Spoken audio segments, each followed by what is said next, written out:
All right, I have a few items tonight. The first two, I guess we'll turn over to Mrs. Garber, who will be presenting about the FFA ACES field trip and the state legislative conference. Okay, thank you for having me.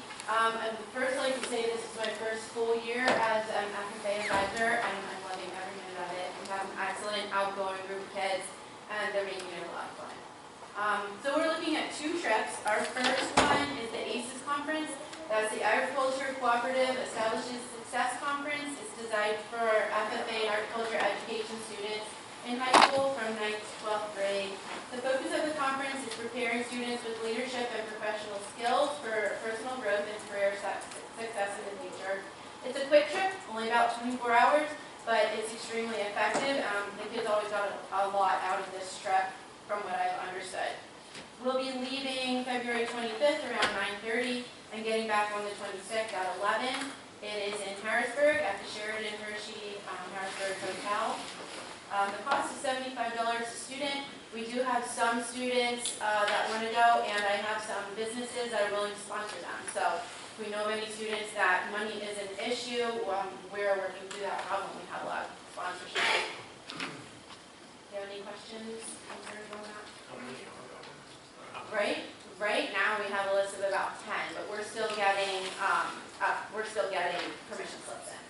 And you have any information on the scholarship opportunities? So the scholarship opportunities, we have businesses that will sponsor 1 or 2 kids. So the kids just come to me or Ms. Balmer, we have a list, we contact those companies and ask them how many they'd like to sponsor. Okay. Pardon? Put me on the list. Okay, I will, thank you. I hit up my sister and my dad for a bunch of those. They're sponsoring a lot this year. Okay, our second trip is the SLLC, or the State Legislative Leadership Conference. Only 6 students can go to this conference, so if there's more than 6, we do run an application process to pick the best of the best that we have to offer. Therefore, the high school students, 9th through 12th grades. This conference focuses on networking with senators and representatives. In my personal opinion, this is extremely important in the agriculture industry right now. Well, anytime, but right now especially. We develop professional skills, leadership and civic duty, community service, and see the legislative process in action. One of the biggest things of this conference, though, is they actually get to personally meet Barry Joswiak and Dave Argall, so those are our representatives, and they'll get to know those guys and get some personal time with them. They learn how a bill becomes a law. I think they're usually surprised by how long the process takes, but that's always good for them to see. It's again at the Sheridan Hershey Harrisburg Hotel, March 26th through the 28th. So we'll be leaving on a Sunday and coming back on a Tuesday. This cost is $150. This includes 2 nights at the hotel, all their meals, a T-shirt, the trip to the Capitol building. They can use some of their credit through fundraising, and if we have any students, again, we have those sponsorship opportunities. Questions? Okay. Thank you. Thank you. The next presentation is, I'll turn it over to Ms. Count for a softball field trip. Thanks. Good evening, members of the board. My name is Ashley Count. I teach history at the junior senior high school, and I'm actually not going to give you the presentation. Instead, these 4 wonderful juniors behind me will. They sat down before break and they made a skit for you. Maybe stage fright was an issue, I don't know, but they decided to make a skit anyway. So they'll be addressing any questions at the end.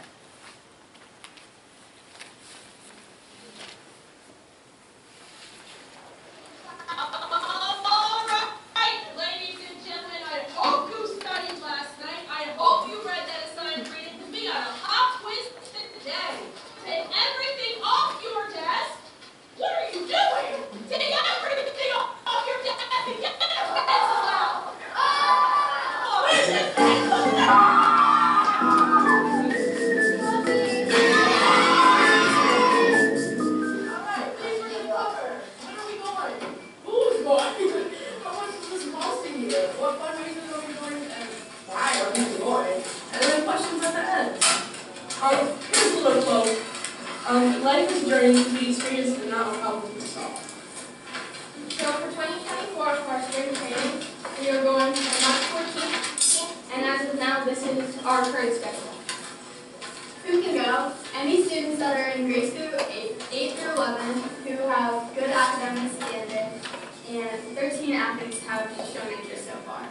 And for chaperones and coaches, head and assistant coach, parents who are board approved, and 6 parents have shown interest so far. Alright, what is this costing you? It's looking about $250 for flying down to from Philadelphia to Orlando. $350 for the actual ESPN zone. $625 for the 5 days and 4 nights at the resort and a 3-day park pass. And $100 for the bus to and from the airport. And finally, $200 for food and any funky souvenirs you would like to get. Total cost is looking at about $1,400 to $1,600. Whoa, but how can we afford this? Oh, from fundraisers and for funds to bring up the pressure. These are the fundraisers we do. We have a youth camp in the summer. We sell orange cake subs, Spider Bridge, Spirit Wear. We do a Hershey Park fundraiser, and then we sell virtual chocolate bars. Why? These are 2 people who have been on the softball team who's gone to Disney before, and this is what they said about it. Abby says, going to Orlando is an amazing experience. You're able to play against teams from all over the country, as well as a lot of the teams since you spend a lot of time together. And Brittany Herrera says, the softball Disney trip was a very influential part of my educational journey that taught me hard work and dedication. This was my only opportunity to ever get to go to Disney, and I'm not going to let it pass by. It was so rewarding to know that my hard work allowed me to experience such an amazing trip.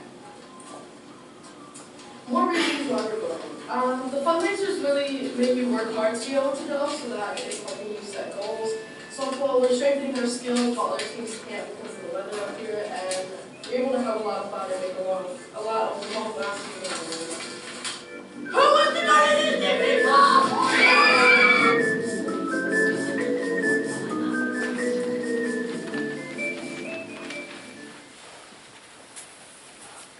So do you guys have any questions?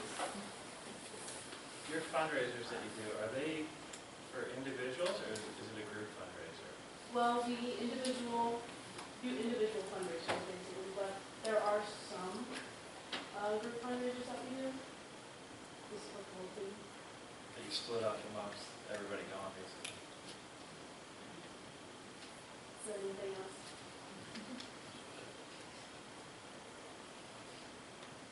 You did a nice job, I enjoyed watching. Is there more than the 4 of you folks? Yes. How many? About 13.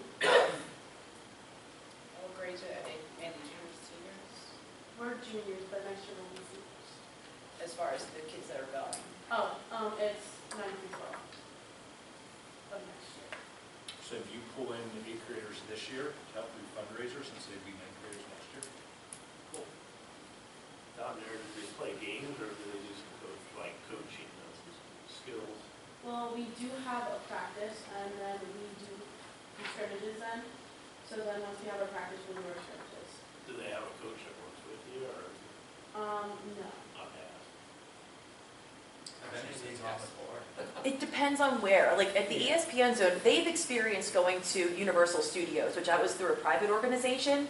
When we go through Disney, it's more first class, I want to call it, and they'll have training staff and other different coaches available for us to use. But the coaching staff does obviously go with them as well. Oh, yeah. Yeah, No, I know. yeah, but other people I to was come just in, wondering yeah. if there was other coaches. We've had one year where we did get some extra support. It was nice, more physical training than anything.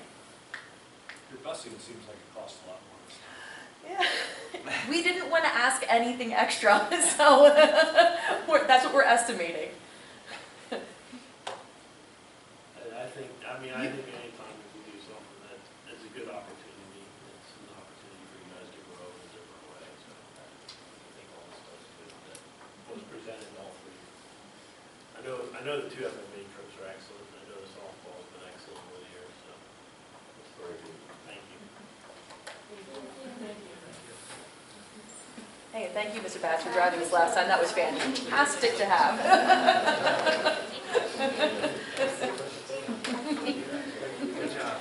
Can't quite operate without you. I know, right? It was first class. Oh, yeah, speed dial. Awesome.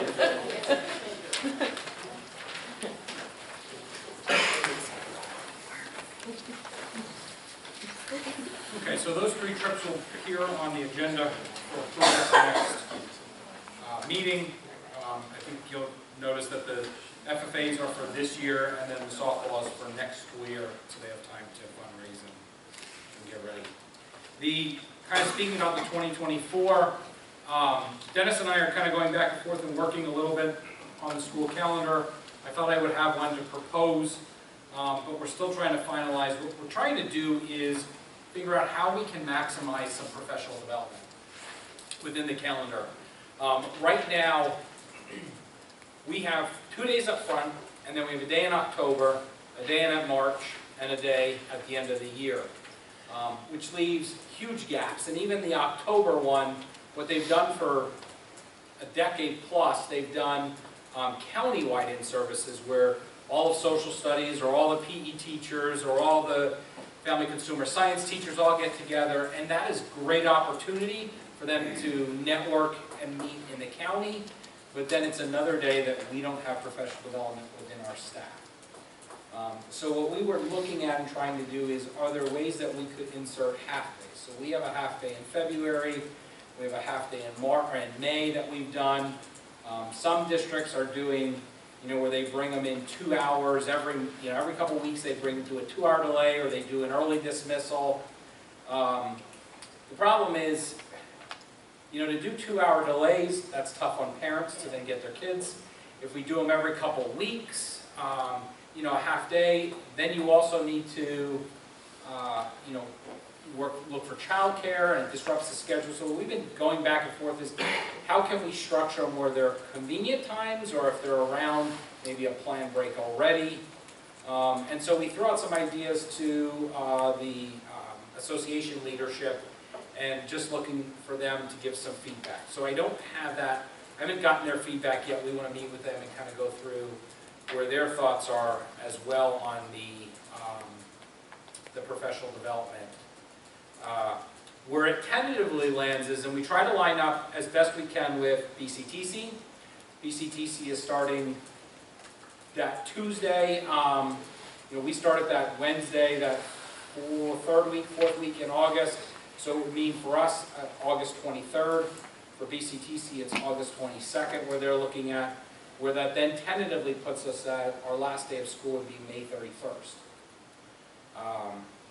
So, years ago where you got out more in June later, and then you started later in August, there's this shift to start, earlier in August and get out earlier as well. But that's we've been kind of going back and forth on the calendar, so we will have something for the voting session to present to you. But we're still kind of finalizing and trying to work through some of that. How do we maximize professional development time, essentially? What is the purpose of that shift? I mean, I recognize in June it's very tough to keep kids focused, but when you pull them back into the middle of August, that's tough on a lot of families, Especially Labor Day holiday. Yeah. I don't know. I mean, historically, we've not been, and then I would say probably the last 5 years, you saw a shift. Brandywine, Ole Valley started shifting, then Kutztown, and then slowly it just to align themselves, because BCTC, what they do is they take everybody's calendar and try to find the happy medium, and more districts are shifting earlier, which is causing BCTC to shift earlier, and then, we don't have a huge option, or, many choices then. Slow that down. Yeah, really. I want them out, the first June. I think June's worthless as far as going to school myself, that's my opinion for a year. You hit June and then just everything comes to a halt. I personally believe that, so yeah, if they're done May 31st, that's right up my alley. No, the 22nd. It's I think the 23rd we started. 22nd, he's talking the 23rd. Not the 15th. The nice thing what it does is, the first week's 3 days, the second week's 4 days, the third week's 4 days, and then we jump into 5 days. I'm not saying, you gotta say it, it just naturally happens that way. But it does give kind of a nice lead into the year. I still think whenever your last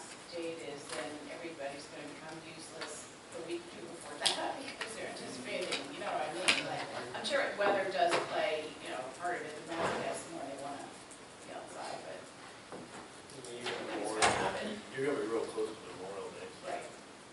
The other thing, and depending on what happens with letter E, one of the benefits to also, and we may look as we move into construction, if we go that direction for the junior, senior high school, we may need to structure our calendars around some of that to be able to get, you know, to maximize our summer. So it could be next summer that, yeah, we get out, you know, May 31st, but we may not start then until the end of August because we need 3 solid months to get some projects done. Would you run the elementary and high school at the same time, or would you just run? Because I know there's We districts could that- have done that. I know there's districts that have just run the building that's being renovated for that winter time.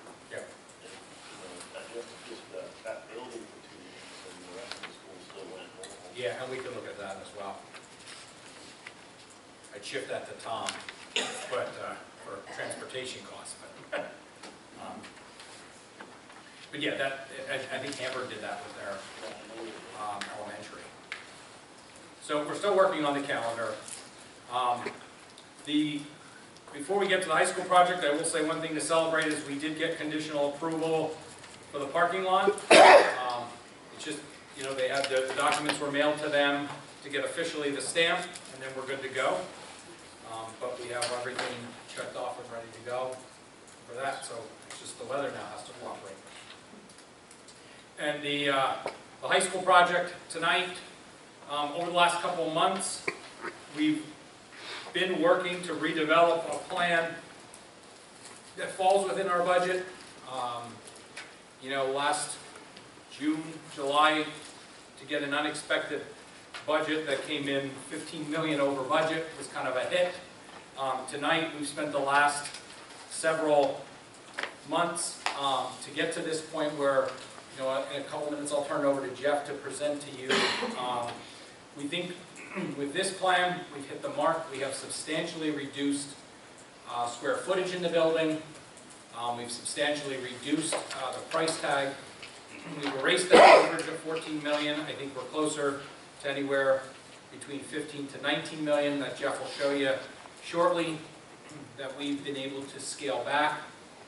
The nice thing is, while we have scaled back pieces of the building, the still overall idea of what we want to do with the building is still there. And so what we did is we tried to shift to a model of, instead of knocking down and building new, how do we renovate and preserve a lot of what we have. And so you should have in front of you the presentation that he will be presenting. And I can get this, I have this file as well, and I can email it out so that you have it.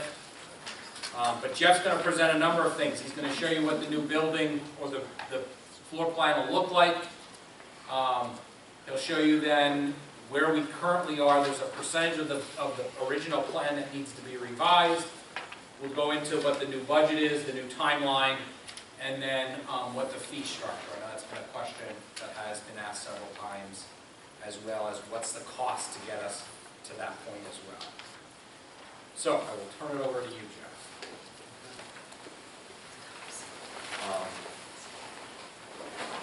So we have, again, I believe you have copies of this, a brief PowerPoint. And what we're going to hit is design updates, modifications to the floor plans. We're going to talk about revised budget, revised fee for putting the component together, and then we're also going to talk about schedule, about how we would implement this moving forward.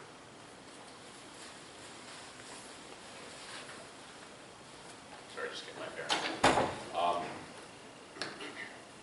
So as Dr. Metznick mentioned, we've spent roughly about 6 months revising the design for the project, and it's really taken that long because it's sort of a challenge that the district put forward was that we would be able to maintain the program for the high school. I'm going to pick on one of the most items that's most readily visible was the ability to bring 6th grade to the building that we you're seeing on the screen now is the revised design for the building.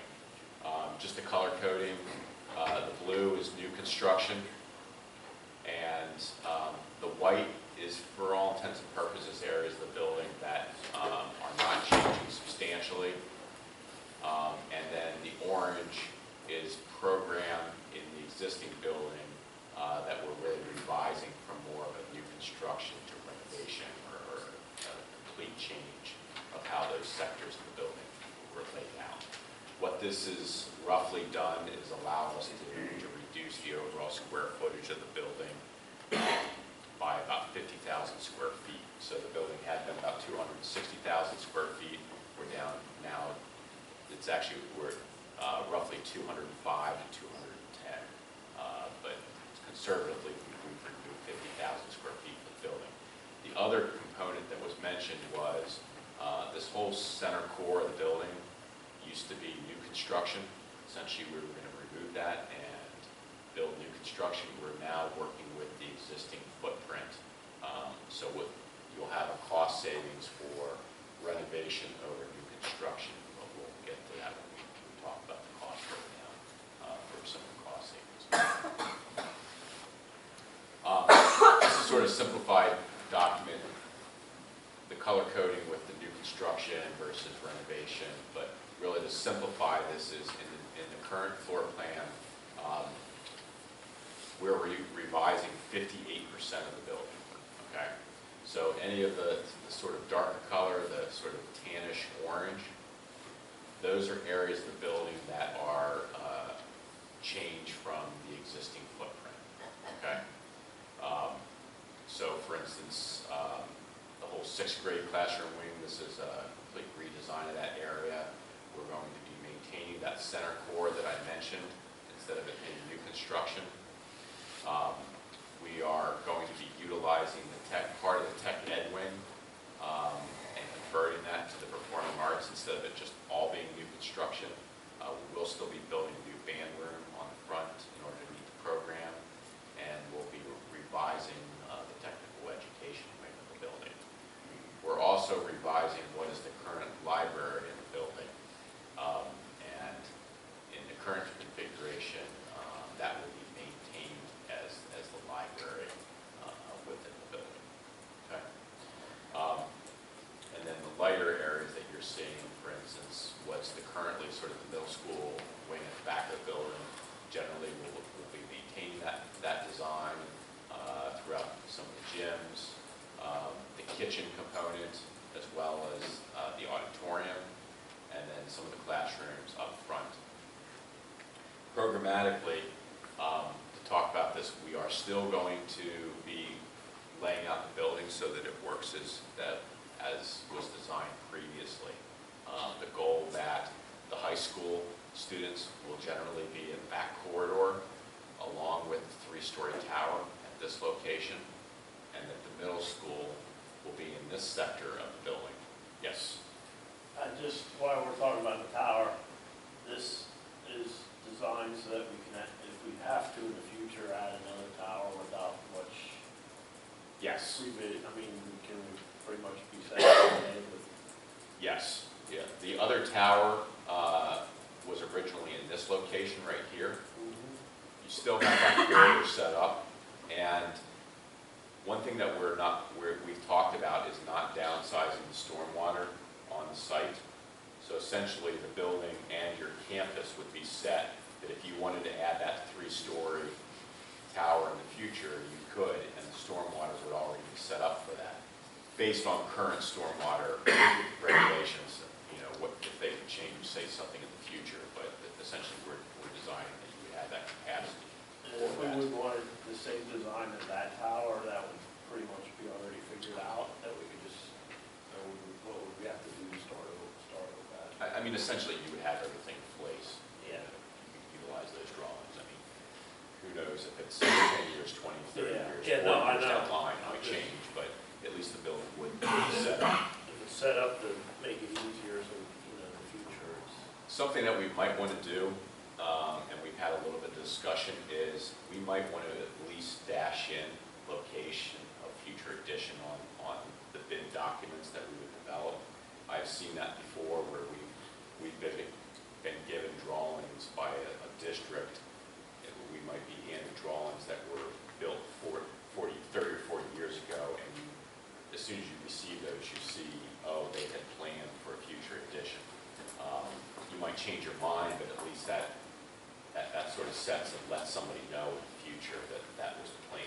They can start looking into that instead of starting from square one and not knowing that discussion that happened in the past. I mean, whoever's going to be most efficient for us in the future. Okay. And that's not cost, that's just simply documenting, or sort of letting somebody know about something in the future. So as far as Bill's comment though, of adding that on later, are we planning on putting the mechanics switch boxes in heavy enough to accommodate that, or is that something we're going to be, like putting a sub panel there that they can tie in addition, or, whatever we were prorating our mechanics for, are we going to be at adequate power to add that on, or are we gonna have to be pulling wires through everything to reach that new one from wherever? Right, our mechanics are going basically underneath the ag labs for most of the renovation.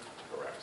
So are we gonna have everything in place there and stubbed to the, for so to say, addition, or are we gonna be looking at putting it in all, if we would pull the trigger on that and say 5 years or 10? Sorry, I'm just trying to think about how to answer that question.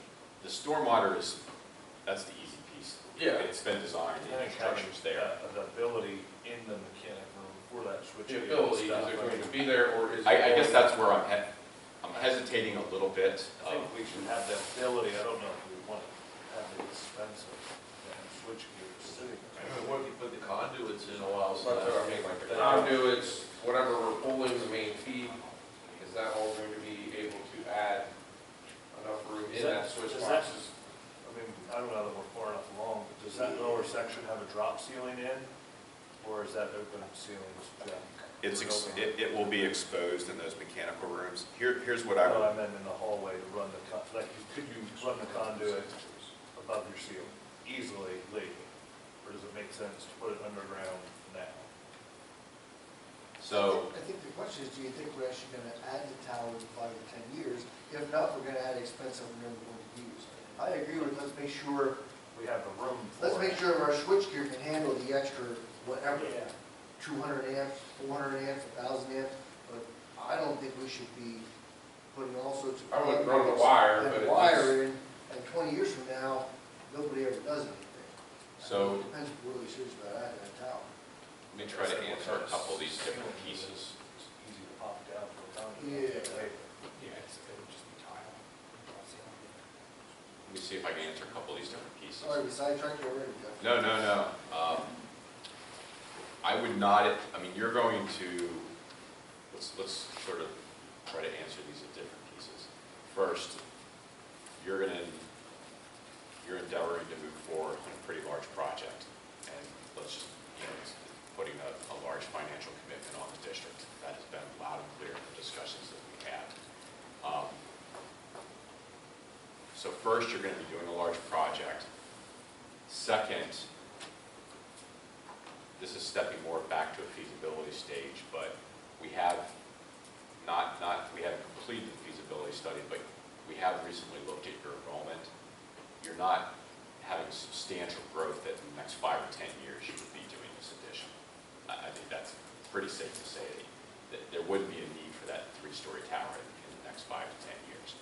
So probably more likely you're looking at best 20 to 30 years that you would be putting that tower on. So the question that was asked is, do we build the infrastructure for that addition? And the challenge is the district's asking, and rightly so, are in question of make sure you hit a budget the second time around. I don't want to be putting cost into a project for something that might happen 20 or 30 years from now. But this is beyond tonight. Let me go back and talk to the engineers if you authorize this. And what we probably might want to do is make sure that there's space, for instance, in the mechanical room that you could add, additional panels, or the ability for whatever might be needed for boilers, things of that nature. That's not necessarily adding cost. We're not adding additional piping or conduit. And is there a happy medium? Is there an alternate, as an example, to provide certain infrastructure, something that you could see on bid day to really identify that? But let's not add some, cost into the project now for something that might happen 20 or 30 years from now. I'll try to answer this couple, questions coming from multiple people. So I have a question, just because I wasn't around for the initial design prior. You mentioned that we did a feasibility study, so we designed a building based on what the first go around? We designed it based on programs as opposed to enrollment.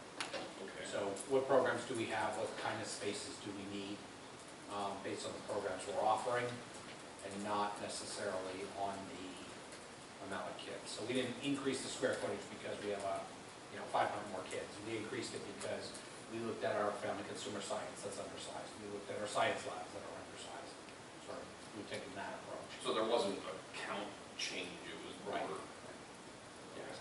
And the building And the needed, building itself. the building needed. Yeah. Yeah, no, Mechanically. I understand that part of it, I'm just thinking, we're talking about removing square footage, and I get it, we have a budget, but that always, the cost is being removed from square footage and other, is it mechanicals that are going to be downgraded or what? So I was just concerned, if he's saying now that we didn't necessarily need that space the first go around, what was it put there for? There was a lot more in the first plan, and you might remember, there was a lot more open space and collaboration. Yep. I think that is the space that kind of got cut out Okay. and turned, basically Yeah, sandwiched all middle. into, to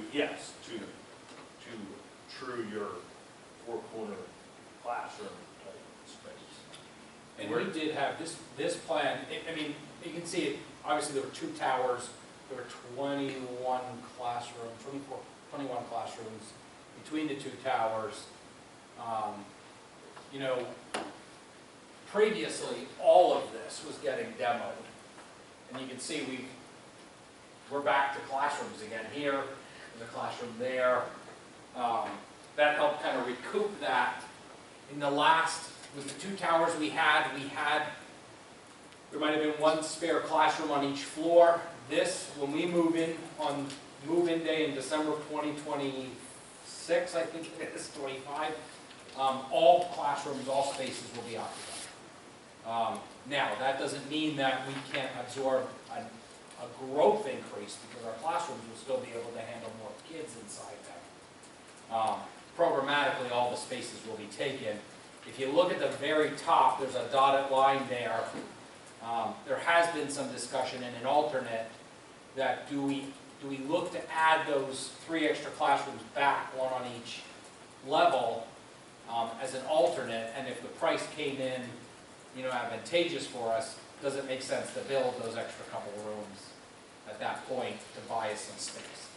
So what does the current, as designed now, there's a capacity to the building occupancy, and what would the occupancy be?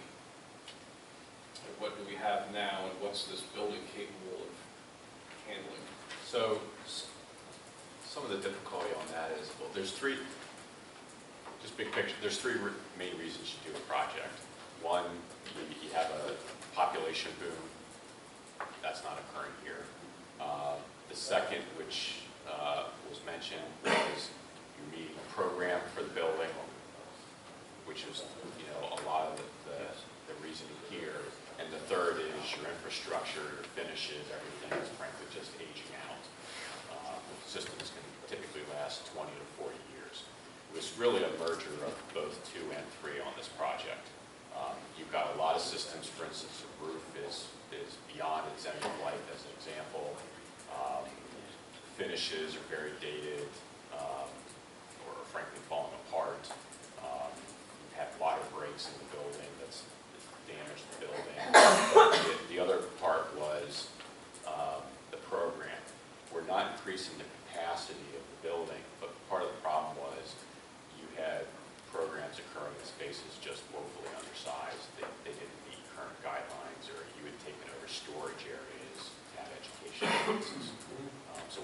necessarily increasing the capacity of the building. We're just meeting the current program that you have in the building. Really, that's what occurred through the entire first design as well as where we're looking now. So we have visited other schools and looked at, and collaboration spaces were in all the schools we visited, and so we were incorporating that also. So it looks to me like a lot of that was cut out, this like an extra goodie. But I think teachers can also be creative and carve out spaces in their classroom. Yeah, we were just allowing for some more extra, and this is tighten it up. So I guess my question would be, if you're adding that 3-story tower, first of all, how many rooms is that adding? And second of all, how much square footage is that adding to your building, which in my little brain is increasing capacity? So it does, so right now as it stands, our enrollment is about 6. It stays about 670, 680, and has for the last couple of years, 7 through 12. So obviously we're bringing the capacity up with 6th grade, you know, adding another 100 kids or so. But if I remember correctly, and I was trying to look for the feasibility study, the current building as the capacity is about 850 kids. Does that sound about right, Jeff? I think that's assuming that, you know, our classrooms, you know, we fill them. So you're figuring 25 to 30 in a classroom, roughly, you know, we're somewhere in 850, 875, I think that number is. Obviously, this would increase it well over 1,000 to hit this.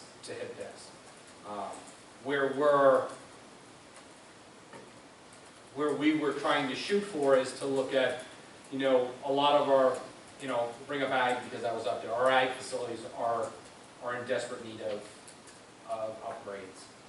Family consumer science, I don't want to pick on you because you're here, but I think our ovens, some of our ovens and fixtures are original. Yeah. The cabinets are, you know, nothing's been upgraded. You know, the room is not, has 24 kids in typically. It was never meant to have 24 kids in it. Students, yeah. And I think that's where we were trying to shoot for. You know, we have some spaces where, you know, our German and our Spanish ESL share a room based on schedule. So, you know, that gives each classroom their own dedicated space. Another big one was you used to design a classroom 600, 660 square feet, but that was 40 years ago when pretty much you just packed the kids in. I hate to say the word, but that really wasn't happening. You pretty much lined them up and the kids were just in rows, and you tried to put 30 kids in a classroom. Now, the typical national average is 850 square feet per classroom. So that's an example of all the classrooms that are right-sized to current standards. That is not something that we're pressing. That was a principle from the first time around that we were being maintained. We did keep some of the collaboration space that mentioned when we did visit buildings. We're downsizing that, but we are still keeping some of the collaborative space at the core of the building, at the second cafeteria.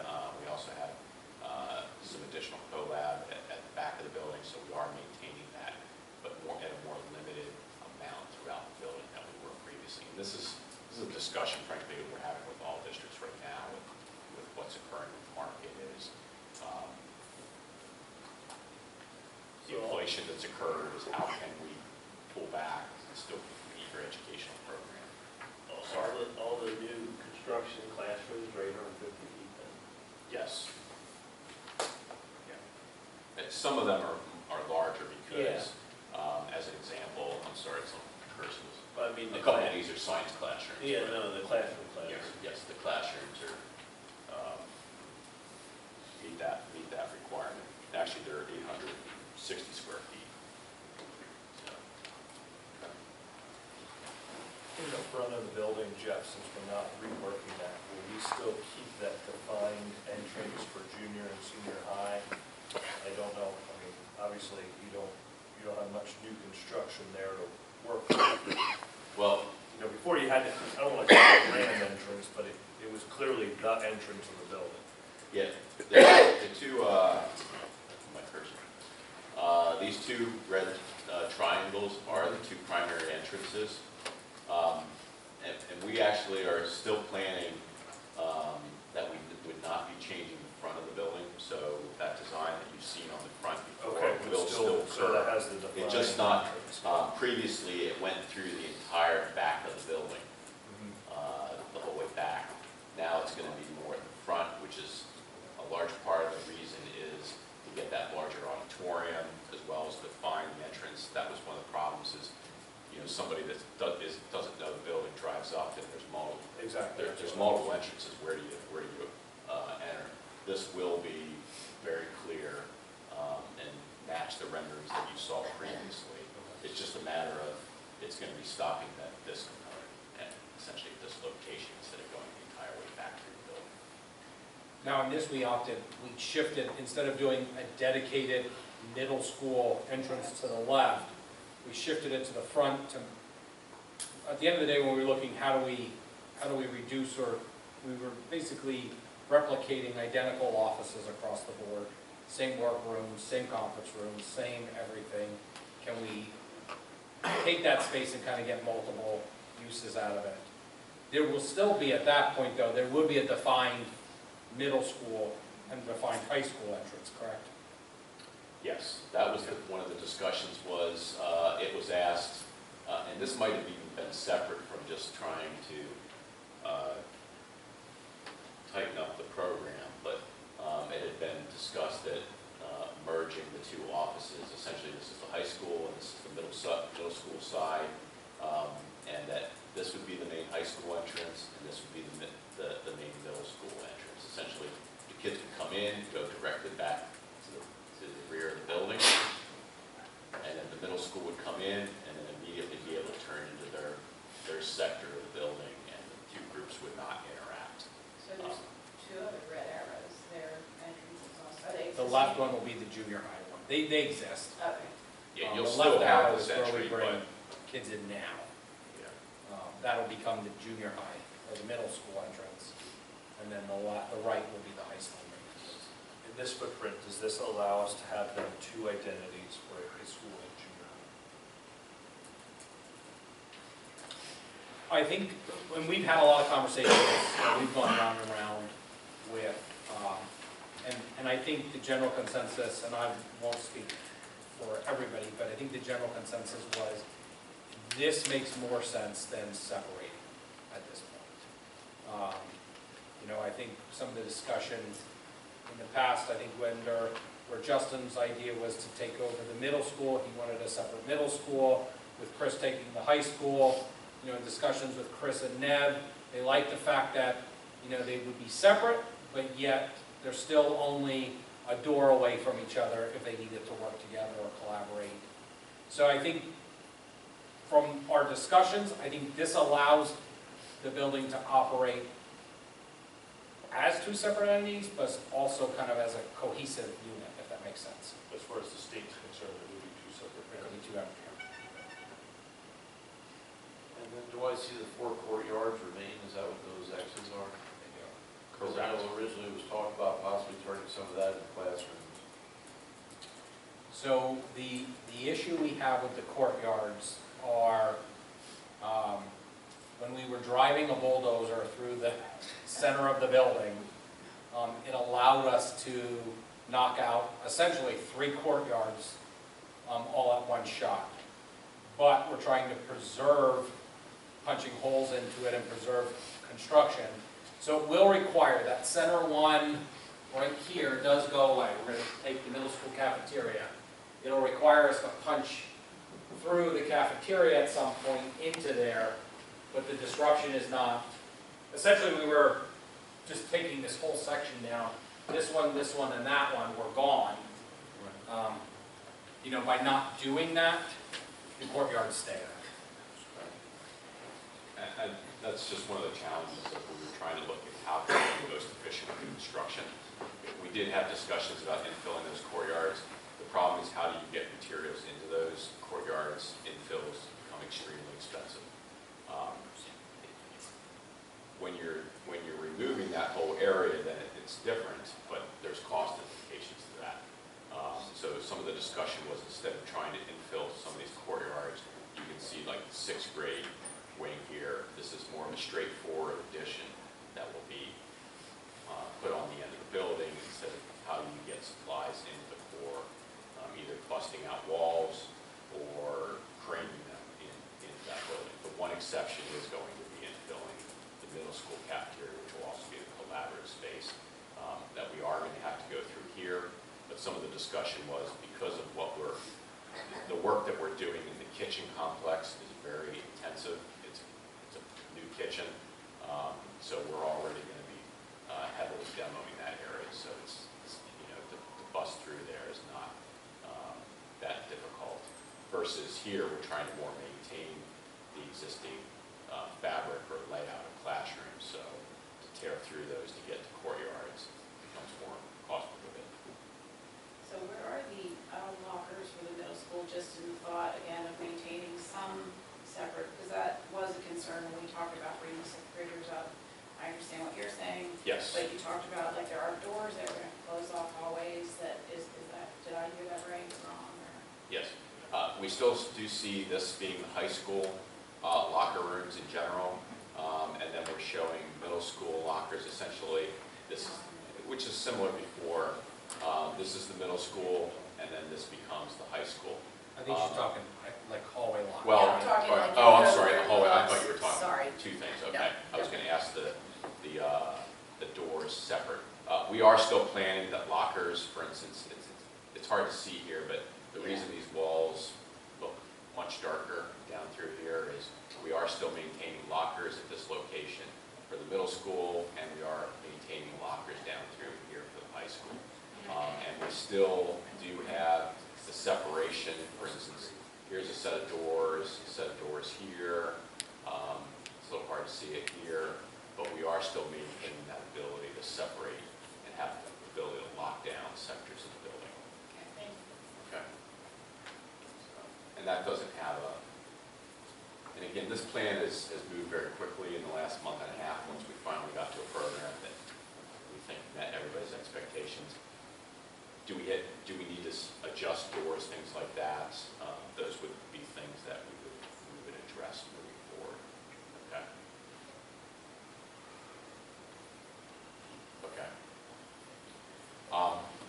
So this is summarizing sort of the revised budget discussions, and I would note each of these line items. For instance, the value engineering in these first three columns is a 2-page document of easily 50 line items that have been analyzed. But we wanted to sort of summarize this for the plan to move forward. So those value engineerings were items offered by the contractors. And here we're showing it adding up to about 4.47. The contractors had actually offered about $5.5 million, or actually even a little bit further beyond that. But we've gone through all those cost savings with the district and said yes, no, maybe to those. What this 4.4 million is essentially, yes, the district said yes, that makes sense to incorporate those components. We have not included the other items the district does not want to incorporate for that number. Okay? So just to give you some examples of that, I think within that, one of the things they proposed was not refinishing the gym floors, not redoing,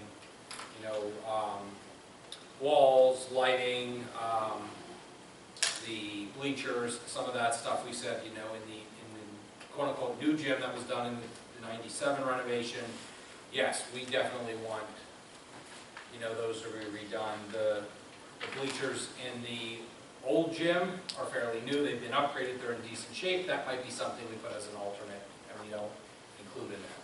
We've done, one of the things that they said is if we didn't have tile on the walls, you could save about $400,000.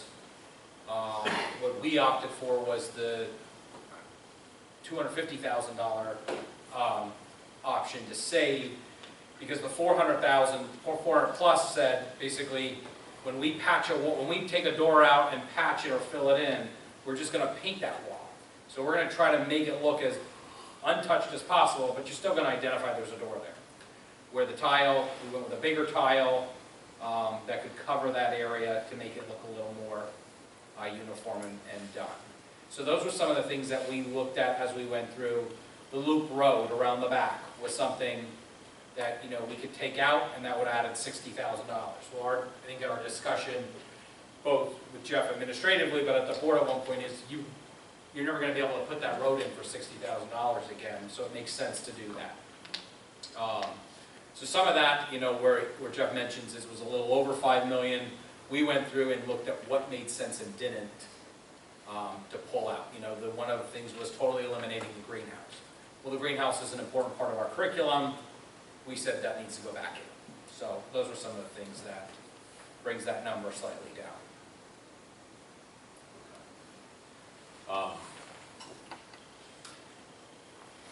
So those were the value engineering items.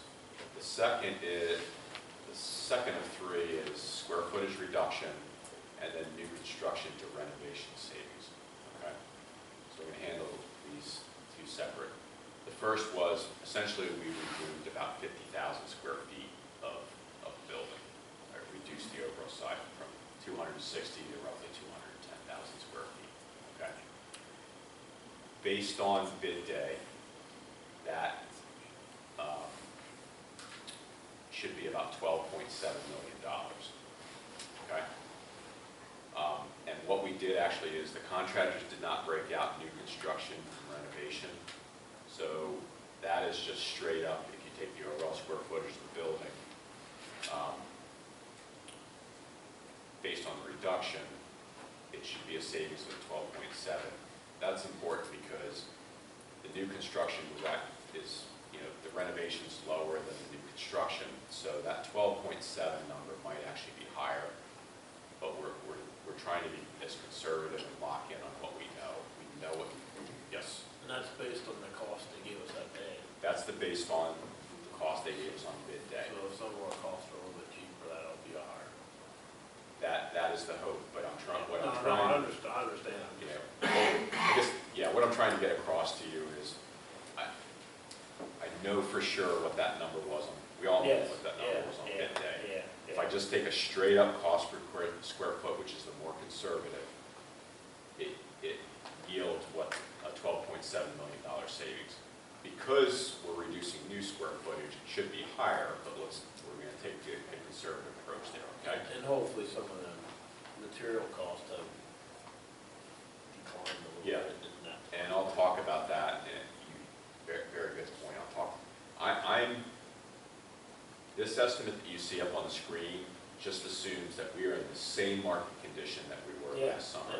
Worst case scenario. That's fine.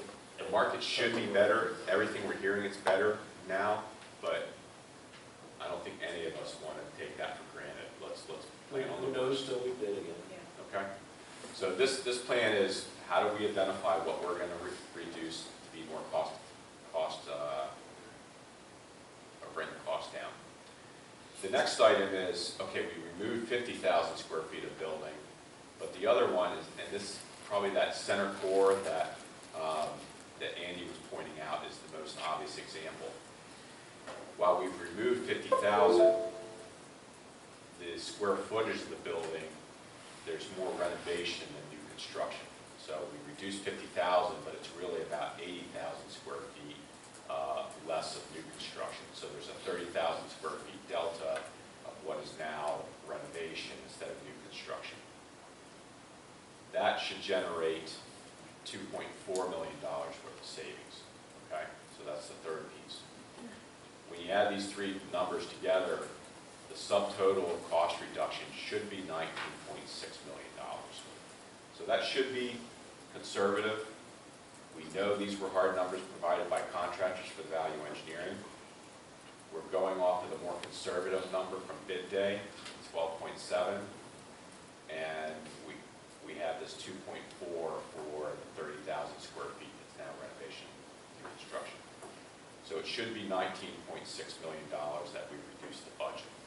But the discussion that we've had with the administration, we also have some board members have come to a few meetings. We also presented this to the Buildings and Grounds, is we wanted to add another level of safety to this cost estimating. budget the second time around. So what you're seeing now is an 80% not multiplier and a 90% multiplier. So yes, based on the bidding market from last summer, we should have removed $19.6 million. But let's say that it's not quite there, it's either 80 or 90%. We should have removed at least $15.7 to $17.7 million from the budget. Okay, that's important because to get back to how much we were over on bid day, I think it was roughly 14 and a half, $14.7 million that we were over on bid day. Okay, so at these two numbers, we should be very conservatively beyond the cost savings needed to bring the project back on budget. Okay, so when you take those two numbers now, the revised, updated budget on the low end should be at 57, and at the high end, $59 million. This is where we're targeting right now. Okay, and that's the discussion. This was. Tom's not here tonight, but that was some of the discussion was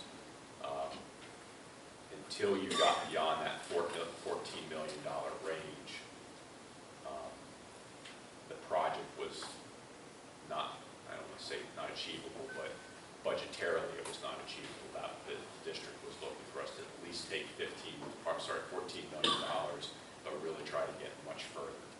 So now, we appear that we're substantially beyond that and very conservatively. So that's, sorry, yes. That time frame, has that been 3 years? Yes, yeah, I'll have that for you on a slide. Okay. Short, jumping ahead, we've taken 8 months out of the schedule. We went from 3 years down to 2 years and 4 months. And that's because we have reduced that 50,000 square feet. We've also reduced the amount of new construction versus renovation.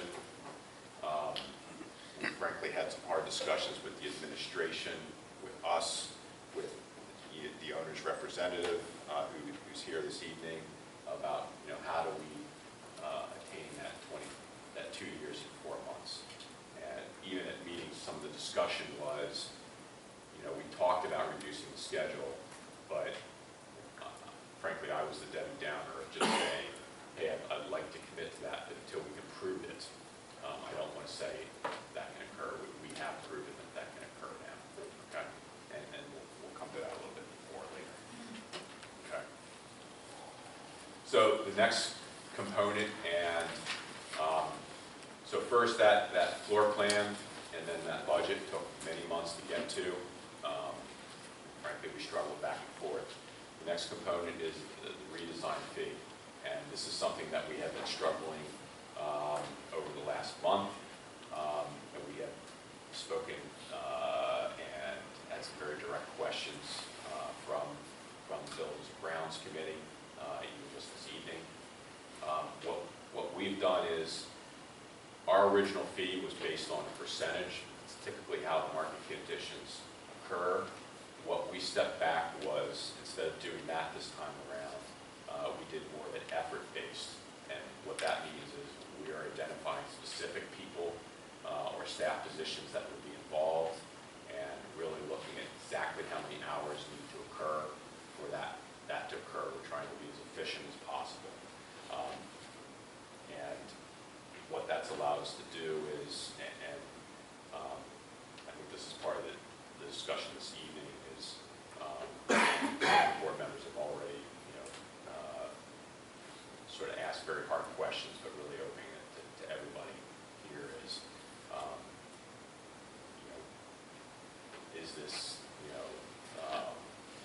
this is the hard component to, even though we went through a value engineering effort, that did not get us to where we needed to be budgetarily. So really, we're talking about redesigning 58% of the building. So these are the hours that are going to be required for that to occur. And try to be as aggressive as we can. We've removed all profit from that. We've also challenged the engineers, which you'll see up on the screen. More engineering is mechanical, electrical, plumbing. BIA is the structural, and ELA is the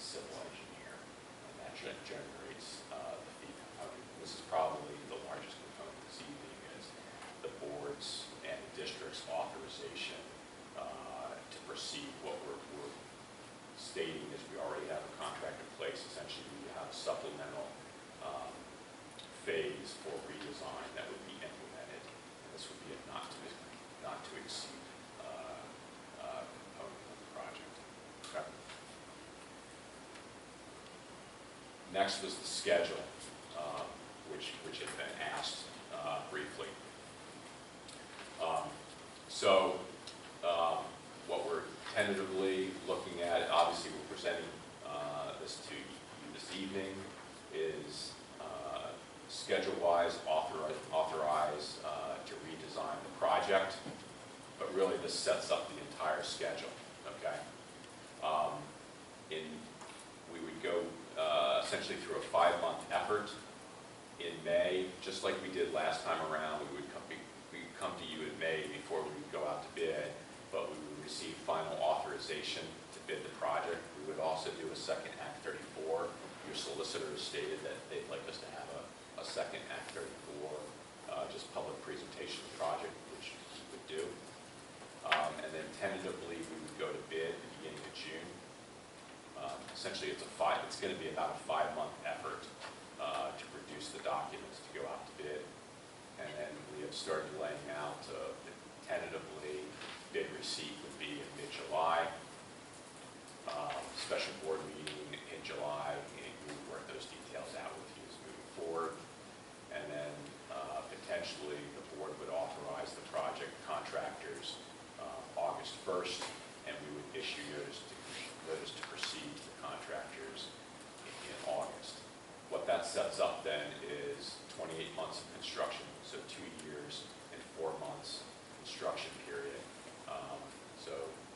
Essentially the end of the project occurring in December of 2025. Now, because this is a phased project, it's not, obviously the whole building is going to finish in December 2025. Components of the building that would finish early would be turned over, but the final work would be completed in December of 2025. Take it if we're starting at the beginning of the school year, that'll be mostly the new construction, like the tower and that, or? Yes, that exactly was the discussion of, let me go back a couple slides. So right off the bat, they would start the 3-story tower, as well as they would start the 6th grade wing. Those would be the first components that would start. And we have preliminarily laid out the phasing of how that would occur. We sort of went a little, last time, the phasing usually is done very late when a project's put together. We frankly did it just in the last 2 months because everybody was asking some hard questions. Could we really get down to 2 years and 4 months? So we had to do that phasing. We didn't work out every component of it, but we worked out, I'd say, 90% of how that would occur. So during that first year, there's not going to be a large impact on the building. The one impact is we are going to have to take ceilings down to run conduit, to run piping out to those locations for the new addition from the existing mechanical rooms. When would the mechanicals be done, or the summer then?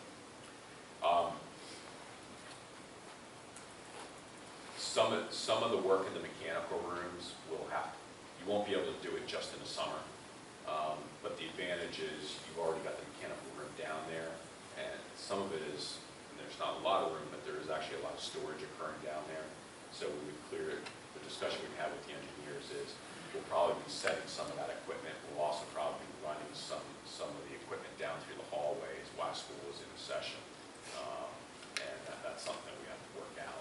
But that was going to occur on the first round of the project too. Yeah. So that was going to be a challenge first time. It's still going to be a challenge that we're going to have to work with. Because I mean, if you bring the new parts online, you pretty much got to have the main part of the mechanic. Yes, and that was part of the reason that we can't condense more than 2 years and 4 months. Even if we get those towers built, some of the problems, just the availability of chillers, some of the the switch gear for electrical are very long lead items right now in the project. Okay. Yes, sir. So the 6th grade wing, I would imagine, is being built in the parking lot, from what I can see, in reference to the rest of the building. Is there plans for additional parking, since you're going to lose a lot of parking because of that? Yes, I don't have the overall site plan here tonight, just because that wasn't really something that's changed substantially. This was something that code was required, or yes, local approvals were requiring. We are building a new parking lot out back. And then is the entrance gonna have to change? Because right now you got the people coming right in and smacking right into the building, just about. So you're gonna move the entrance. The entrance was sliding, some of the drop out and drop off in the parking was sliding over this direction a little bit, so that will modify some, so. Is that gonna require a PennDOT permit or is a township permit to move your entrance? The entrance location to the school really, so I should say, yeah, I'm sorry, I don't have. So you're just gonna come in and make a We're actually not left moving the instead of whole going straight? entrance. The entrance is still staying the same on the main road. But once you enter off the main road, we were simply sliding how the cars move throughout the parking lot. So we weren't actually moving the entire entrance of the building. All right, thanks. Okay. How many spaces do we actually lose up top there with this design? Do you have a number? I don't have that exact number on me today. I'm just thinking as we do it, is it worth it to add a little bit of parking over quote-unquote truck row somehow to? Between truck road. I mean, there is the opportunity. It's just, I worry about stadium parking, because, you know, you come to them events, and you're not there early, you're parking down in front of the auditorium and hiking up, and that is without losing minimum 30 spaces there probably, minimum, maybe more. Here's a couple things we could do. And I mean, want- this is a future discussion, but it's just something I Yeah. think we need to talk through, or B&G needs to be involved. Well, and I would note, we're showing you a full floor plan, and this looks very, I don't know what the word, polished or finished.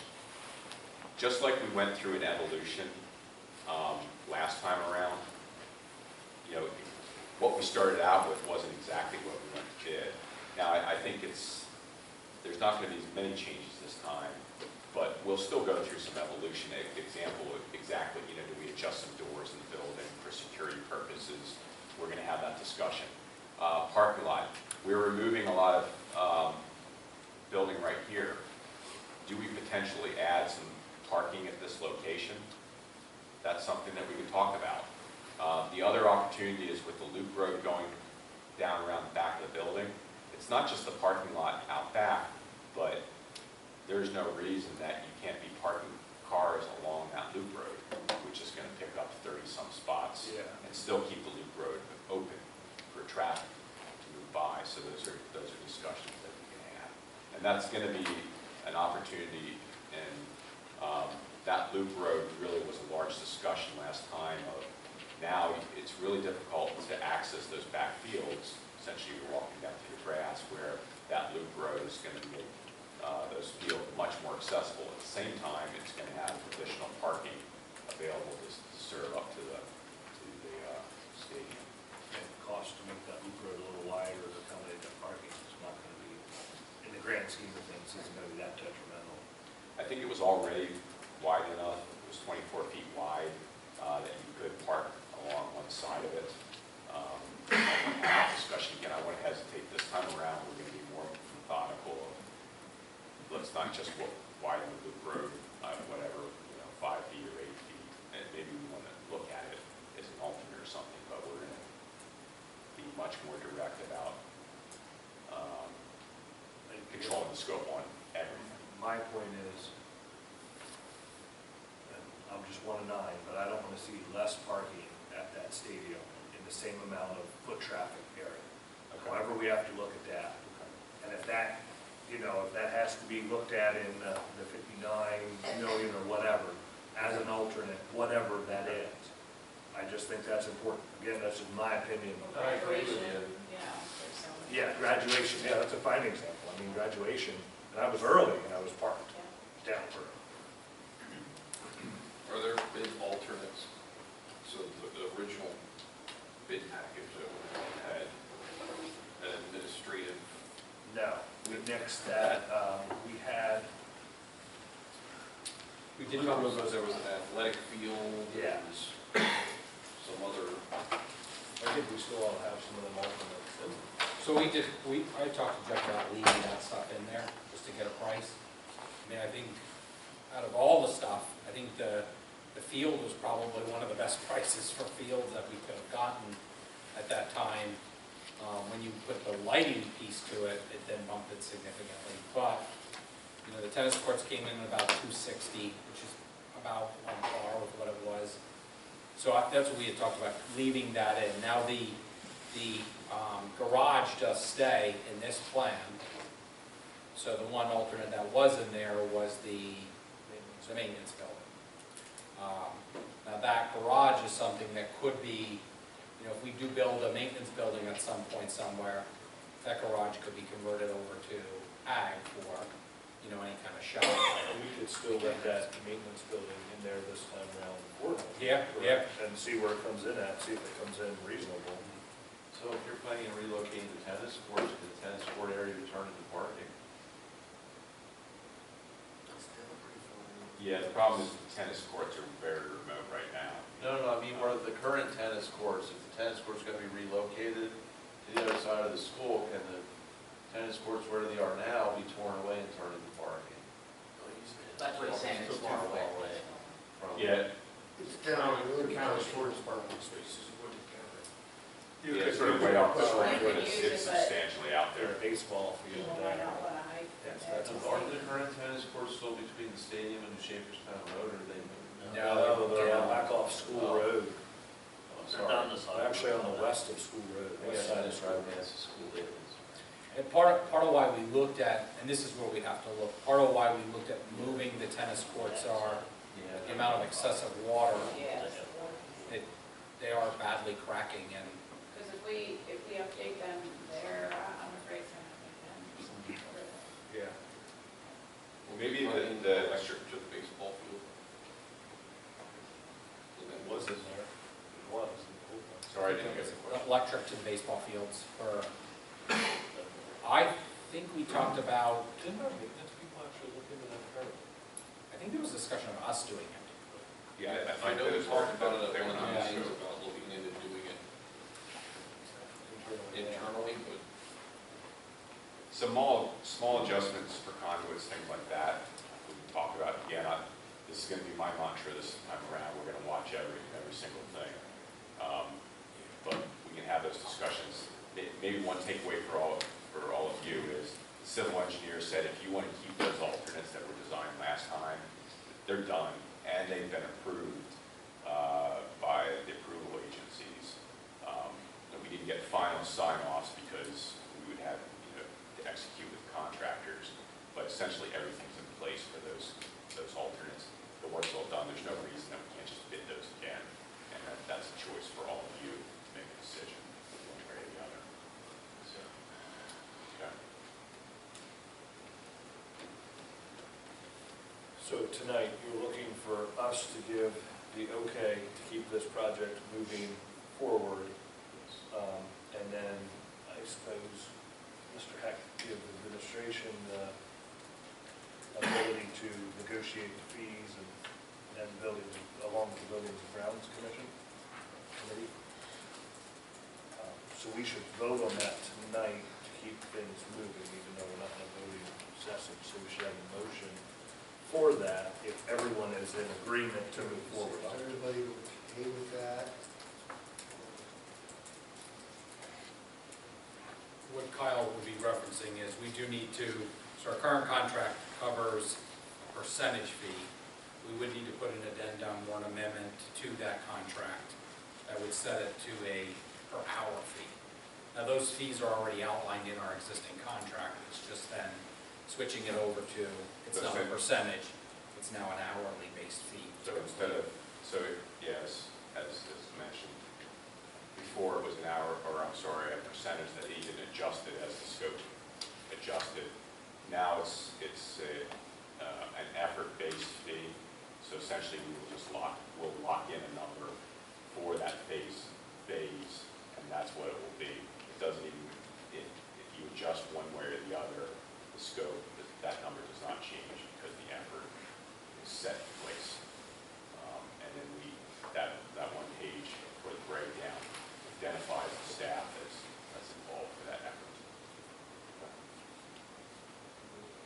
is something your solicitor did ask for, that he wants to see that is done as an amendment to your contract.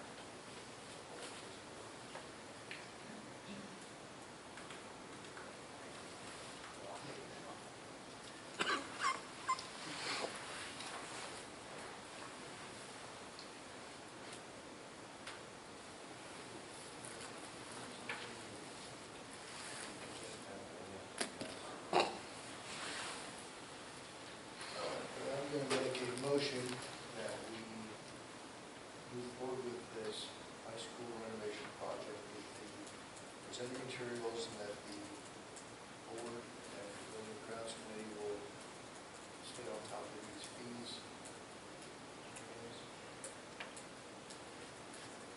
Does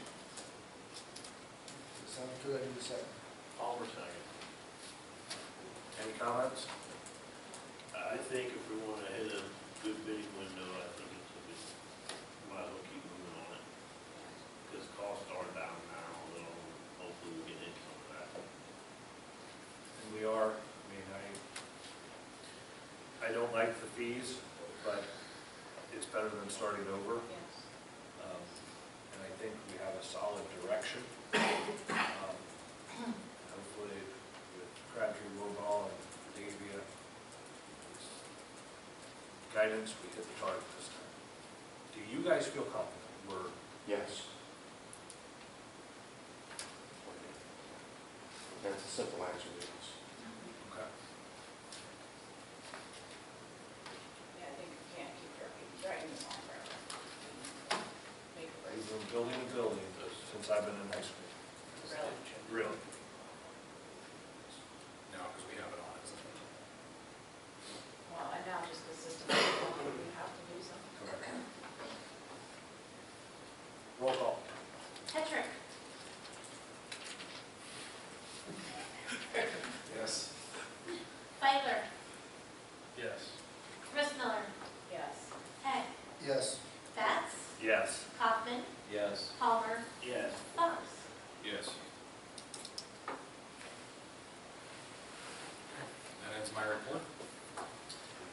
Great. Are there any citizens or students wishing to address the board pertaining to agenda items? What's the, I think it was briefly mentioned, but what is the final cost for this?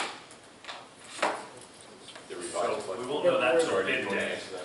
We won't know that till bid day. Okay, So the cost Budget-wise. of the building or the redesign? the whole project.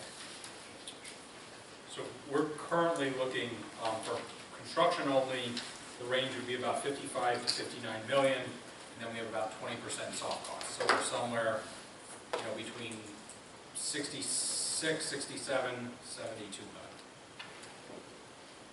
I did the math right. Hopefully less than that. Somewhere in, We started at 35. Any others? All right, we're going to move on to finance. Thanks for your time. Thank you, Jeff. Do we want to read over this or just kind of postpone everything without? so I can give you updates on different things. Fort Tom did have an emergency that he needed to leave and could not. But the Act 1 index, we have never raised, since my knowledge, for the last 8 years, of the Act 1 index. We have planned to raise, and so that is something every year that we need to pass, that we will not exceed the Act 1 index taxes. You should have received the budget timeline, and so we need to have, the next board meeting, we will approve the Act 1 index that says we will not raise taxes above that percentage. The deadline to submit that Act 1 is January 26th. So that gets uploaded and submitted to the state.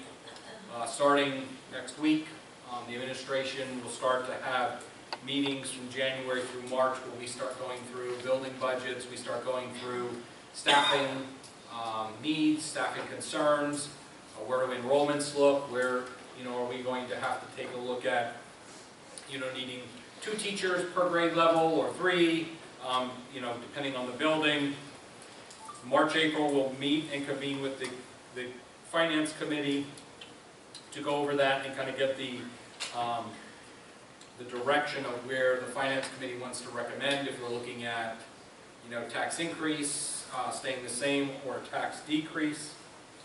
And then the budget book comes out, and there'll be a preliminary budget that gets presented in May for final approval at the June 20th meeting.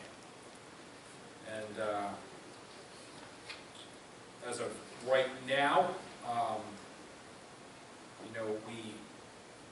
we are in a very strong financial picture and continue to be. So I don't foresee us looking to raise taxes at any point. So at that point it would just be, do we hold or do we decrease? The audit was complete. We have to review that with the Finance Committee, or usually we'll meet with the chair and just go through. So that should be presented. I believe Roxanne is coming to present in February, and then the audit will need to be approved for 2021. That letter C directly links to letter E. The surplus that exists, we're recommending that the revenues that were over expenses last year, we're recommending that we deposit $1.8 million into the Capital Reserve Fund, backed up to June 30th. And there is a little bit more than 1.8, but what we would be doing is holding our undesignated or unreserved or undesignated reserves or uncommitted reserves to the 8%. So the state says that we've got undesignated, we've got designated, you have capital reserves. Our policy and the state says that you can be no more than 8% of your overall budget can be in undesignated reserves, meaning they're not earmarked for anything. So in letter D, we earmarked $200,000 for special ed, we earmarked $250,000 for curriculum, and athletic, we're recommending the 1.55 for $2 million dedicated or designated. And then you can have up to 8% undesignated. And so we typically have carried, as close to 8% as possible. And that's where the 1.8 we're recommending. I think it came in, remember, it was like a little over $2 million. So we're using the money that, the difference between the 1.8 and the surplus to keep us at the 8% level of undesignated funds. But we will be making another transfer, or recommending another transfer to capital reserves. And then the last item is the oil bids. They did come in at, the bid was diesel direct, and it came in at 24.2478 over the NYMEX. So 24 cents. 24 cents over the NYMEX, and I believe we're at 3 cents now. We're about 2 points Yeah. right now. So, did they all bid on it, or We only got one bid. did they give you a set price? They did not. So they only gave option 2. So, at this point I would suggest we reject them and then rebid those. Make that motion tonight. If you want. Okay. So we can rebid it. So, we do that. I make a motion that we reject the oil bid And move the rebid. and move to rebid it. Second. Any comments? Roll call? Spiker. Yes. Rissmiller. Yes. Heck. Yes. Bats. Yes. Coffin. Do we request a price per gallon? We do. So we give 2 options. We ask for a per gallon price, And then we asked for option 2, which is the NYMEX differential. They did not put a firm, a gallon price. Okay. Yes. Palmer, Yes. Fox, Yes. Petrick. Yes. Can I ask a question about? Sure. Do we have 1.5 million in athletic facility improvements plan? Is that's? We currently have, That's for the turf. Yes. yes, We were. Some of that, or is that all? It was basically when, was it 3 years ago, or was it 4? We started, they told us our turf was bad, and we got sticker shock because it cost the turf. So we had started at that point transferring into, I guess you would call it, what, an earmarked reserve just for athletic facilities to pay for that turf. so we have built up, to prior to moving the additional money in, we have 950,000 in reserves for turf and redoing the track. So that in itself should cover. Now we know, and part of why we're recommending we're taking benefits and zeroing out benefits to put in the athletic, because we know at some point, whether it's building new tennis courts or it's redoing the ones we have, we know there's issues with water that we're going to have to address at some time. And it also doesn't hurt to also have seed money in for the next time we have to. So we have 900 something set aside for the turf. Yeah. And then this is in addition for other. So this would be, So this is the 900. this is 900 built into it. Into that one? Yeah. Okay, all right, thank you. All right, moving on to personnel. Are we waiting on anything or no? No, Okay.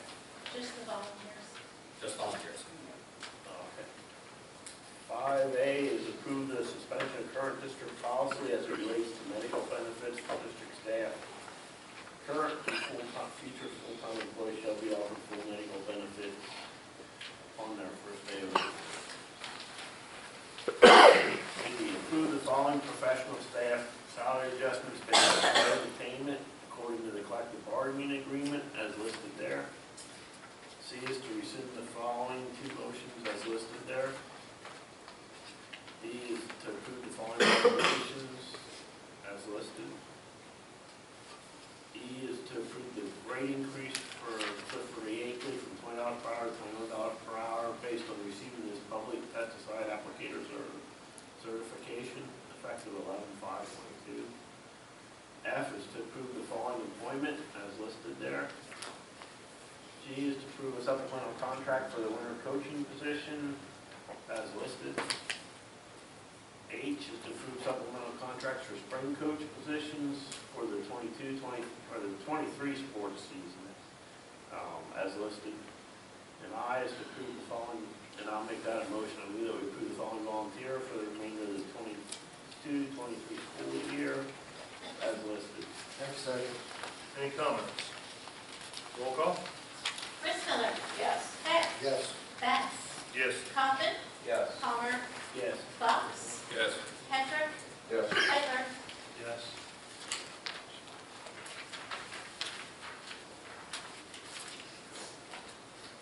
All right. Moving on to items for board action. There's 3 things on there for all for next meeting.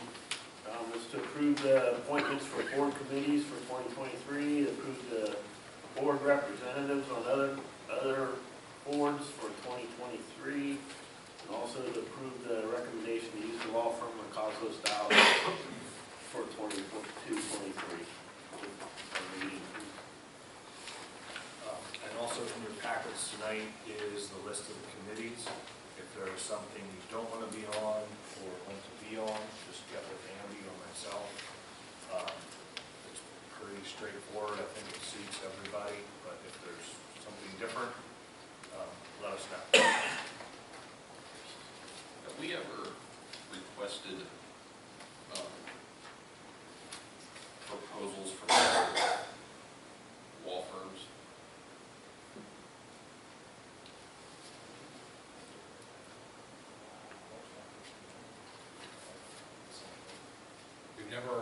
we've never put a formal RFP out for it though.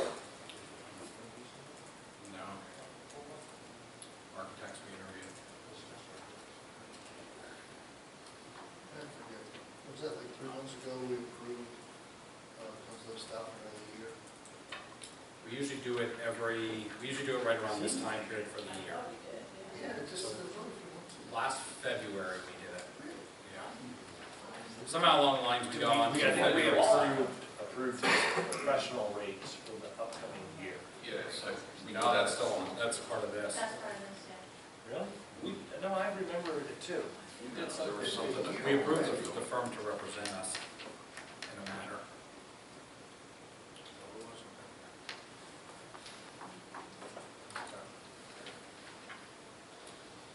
All right, moving on. Administrators reports. We're going to go in the order they're listed there. After that. Good evening. Mrs. Sanders and I had the chance to attend an IU conference at IU 13 recently, and we got together to plan some of our coaching efforts that we'll be using the second half of the school year that'll focus a little bit more heavily on math, but also transfer that to other disciplines as well. So having really good collaboration with her. I did have the chance to join Mrs. Gasser's 9th grade English classes before we went on break. Got to highlight some of the work that they were doing, some good things there. And then I also appreciated having the chance right before break to join Mrs. Cox and Mrs. Becker at Bethel to read the Polar Express to some of their kindergartners. The excitement in that bubble was pretty palpable, so it was a good opportunity.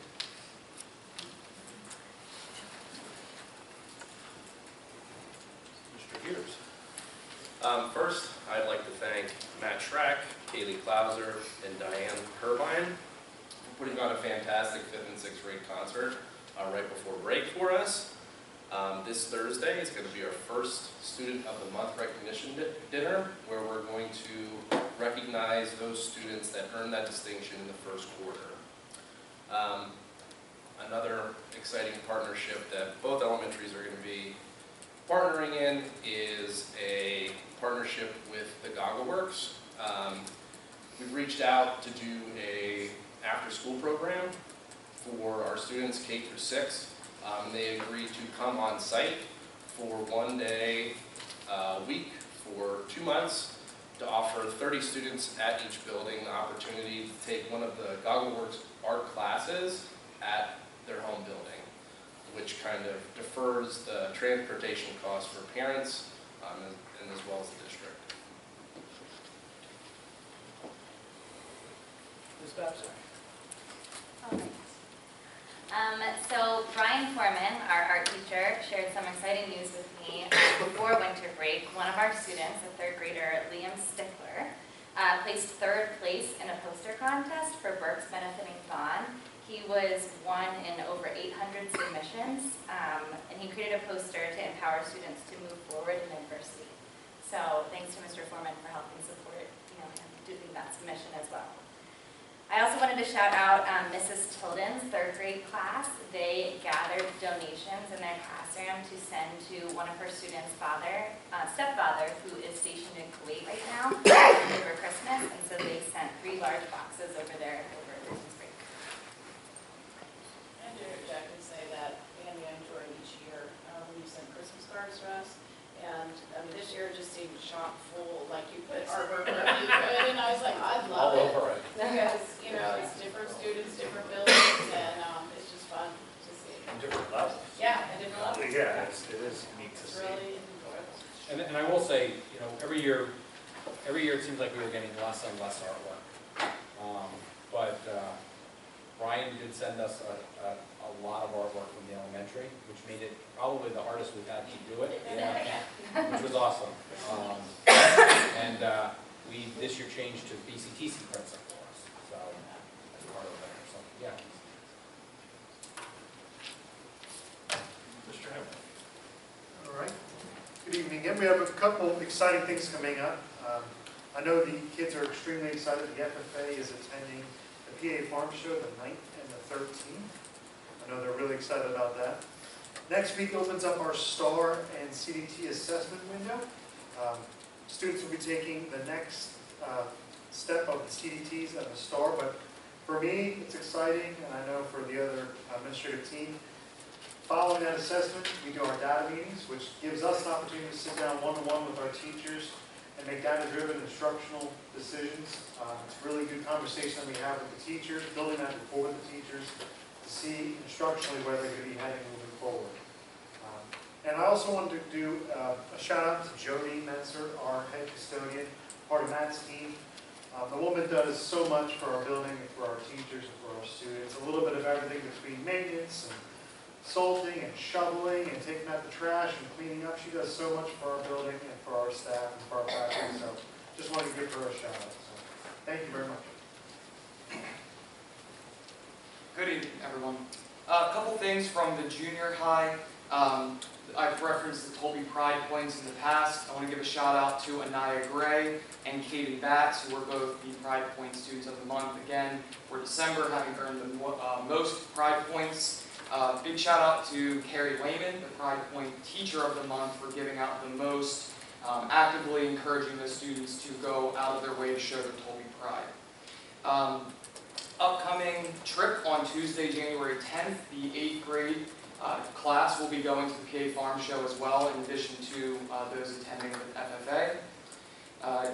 I'm speaking on behalf of all three of us here. The winter concerts were wonderful, both the high school and the junior high, so a huge shout out to Miss Lindsay Klauser and Mrs. Jocelyn Gross. And that's it, thank you. Just to piggyback on Mr. Lynch, our high school December Tulpe Pride Points winner for, again, December was Glenda Pabone and Isabel Gonzalez. Second quarter is over January 13th, halfway through the year. Unbelievable. What's even more unbelievable is this young guy has never been to the farm show and a farm show milkshake. And what's even more unbelievable than that? That's a crime. I'm not going to shit. Sad day, sad day. But thank you. Does that mean he has to drink 2 milkshakes? He better bring one back. He's sticking with least or 5. Yeah, good luck with that. I'm the lactose intolerant, so that's how many. Oh. That's right. 1 meter, 5, no. Good evening, everyone. Dennis started today, so I want to thank everyone for approving him last month. He started the day with me. We went around the district, all the buildings, showed around things, and then he worked the rest of the day with Kyle and Paul. Especially over the winter months, we'll probably mainly be focusing on maintenance and helping them guys with preventative things and just preparing stuff. Just to piggyback on them, the concerts went really well. Junior Senior High School, they are all on YouTube. If you missed the concerts, you can go stream them or go watch them on our YouTube channel. All of our gov deal items that we were listed over there, they all finished and closed out. We made roughly $6,000 on those sales, so we have some people to pick up. Mr. Pat's. I did an email. You guys weren't in the office. I tried to come Christmas break. Nobody was here. I gave you some explicit dates. So some people have come to pick them up. The one that Kyle, Paul, and myself were really excited about were the platform risers. A guy from Indiana came to pick those up with his girlfriend. Brought an old van and trailer. They hauled them all out. He's a drummer in a band. I had to ask what he was using them for. So he was excited about it. Cool. I got it. Shout out to Kyle and Sean. We were working on a facility use form that public people and teachers will fill out to rent our facilities and stuff. We're trying to make that digital. Kyle has successfully made that digital. We're probably going to go live with that shortly. Even down to the fact where we'll email Andy and I to get our approval on it, and then we can do that all digitally as well. And it'll then send emails out to everyone that it's supposed to go to and pops it on a calendar for us as well. So big shout out to them guys for going through all that stuff. The other one I wanted to shout out was Sean. Mr. Lynch and Mr. Hammer came to me and asked us about doing a digital sign out for the students for like a hall pass. So he designed a Google form that the kids can use to sign out of their classrooms, go to the bathroom, office and stuff. I think they're next week or a couple weeks they're looking to roll that out. So he did a lot of work over that over the break for that. So I just want to thank you for that. So, thank you. I also want to say we got the first, I would call it a magazine from, I think you have a part of maybe designing that. It was really upgraded. It looked really nice. You know, showing the new staff. Toby Guys. Yeah, it was obviously a couple steps up. It was very well done. Next one is even better. Okay. We're working on freshening it up a little bit. We sold some excess old, so what is that, what are those, what do we utilize those for? What are those? They'll go back to the general fund. Just to the general fund? So that's something that we don't necessarily account for? We don't earmark them, we could, but they just roll right into the general fund. What was the grand total on sales then? $6,000. Oh, dude. I was wondering if There's a couple that, something that, yeah, there's a couple we're relisting, Tammy Kingston, and I just got that. or we do lunch Okay. for underprivileged, you know, for students in need. Yeah. You know, if it's not earmarked for anything, utilize it for something that's a benefit to some unfortunate students and so. Here, what I'll do is I'll get kind of where we are, Yeah, what that amount looks like. I forget what, and see, but we could do that. Anybody have any old business? Just glad to hear that the bus parking lot's moving along, because I happened to drive by Penn Burnville and actually turn my head and look at the nice ruts the school buses are putting in the yard because they're cutting too short to come out the driveway, so once the bus parking lot's done, the yard can get fixed.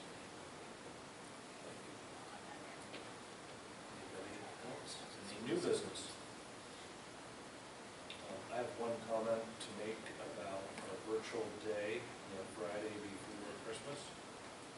Both of my students who thought it was going to be a blow-off day had work to do and were very disappointed. So I was appreciative of that from our staff.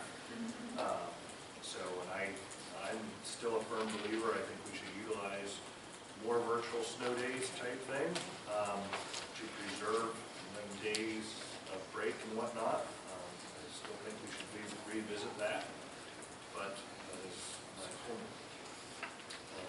I've heard that from some parents, actually. They want them or do not want them? That they would prefer virtual days versus reducing daily.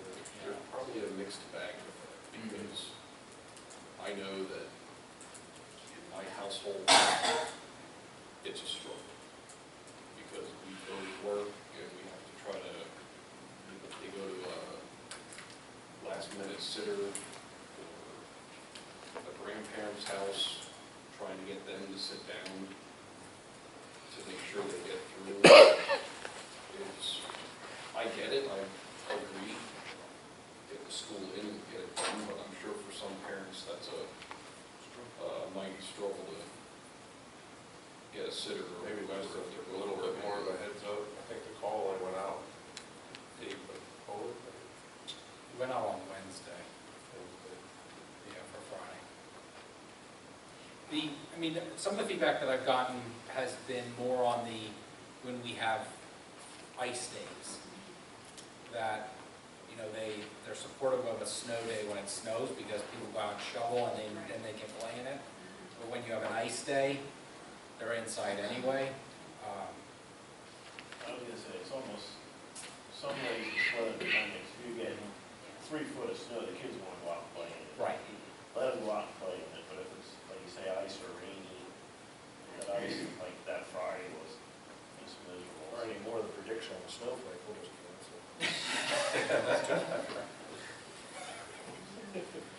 That would make the call a lot easier. The flash freeze. My first experience with that was not great, but. Is that something we want to to look at?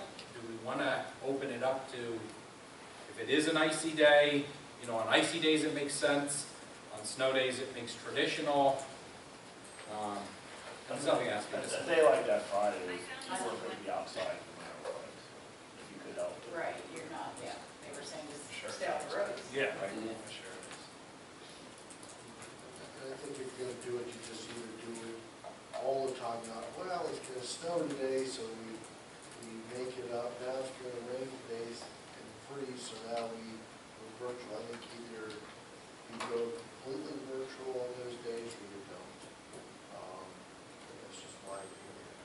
I understand, it's a mixed bag, and I understand why we did it this way, because we don't want to be back in the COVID days when permanent virtual or virtual being used, that's all we're doing, and what is the level of education our students are going to be getting on the computer versus being in the room. I don't have a problem talking about it again, if it's something that the majority of the board members talk about, but I know there's a lot of districts that are doing it, because my coworkers are like, oh, my kids are home the next day, they're all virtual, and I'm like, well, we chose at that time not to use virtual for those reasons. I don't know if you're getting a lot of feedback from parents or not on that. I don't have kids in the district anymore, so Are there, it's all graduated, but are there guidelines for the work that a teacher has to assign on a day like that? Because I don't know what happened that Friday. I know my experience with the virtual crap during COVID, which was an absolute joke, to say the least. But I know my son had a certain level of work. What my daughter was getting, like, it just varied so much on the amount of time and work they had to do. So like on days like that, are the teachers required to put so much together to have the students work on? Or is it dependent on the teacher? Like, We've had it dependent on the teacher. I think there's conversations at the principal level, kind of what that workload should be. I think for the December, for this past Friday, one of the things we said is keep in mind that it is the day right before Christmas break, but we also don't want it to be treated as a blow-off day. So I think, we asked teachers to give us their links. We all kind of popped into different ones. One of the things we said is, if you're planning on a little party, do a virtual party. So one of them I popped in, the kids had a snack and they were doing something. Another one, it was a kindergarten, they were doing their typical book, and then they were doing some, discussions and stuff, work they would do. There are types of lessons. So we are allowed to have 5, they're called flexible instructional days that the state permits us, that we apply for. So we submit lesson plans that would be, similar to work that they would receive virtually or within the building. The expectation is that if a kid has 45 minutes of class, the assignment should be within that window. Does it have to be 45 minutes of solid working? No. But, it should take up a considerable amount of time. Their expectation is that that work is posted by a certain time period that morning, and then they're to be live streaming the rest of the day and be available for staff or for students. As far as our principals, what are your thoughts on this? Good, bad? Do you see it working? Does it set kids back by doing the virtual? No, I think it's effective. I think the teachers use the time the best they can. Like Dr. Nestor was saying, we popped in and teachers were available for office hours. On the high school level, it's much more independent work, so they give them independent things to do, but are available for questioning. I think it's similar with the junior high as well. So all we've heard is that it's effective. And teachers do a good job at it, and the students take care of it and do all their work. It did provide on numerous teachers' links that I checked in on that Friday. Numerous teachers were working with small groups, maybe 1 or 2 students at the time that I popped in, and a couple had been on prior. Kids were getting called up, asking questions, getting some more individualized help. So in addition to the work they were completing, and did give them a little one-on-one or small group time to have discussions, get help, things like that.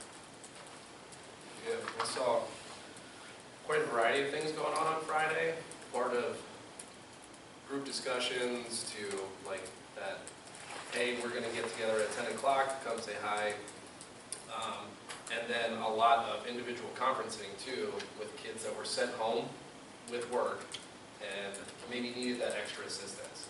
So coming from like the elementary perspective, when it's planned and you can tailor that work to the kids that you have in front of them, you got to make sure that they're going to be able to do like 80% of that independently, because you can't guarantee that they're going to have somebody sitting next to them to help them complete the work.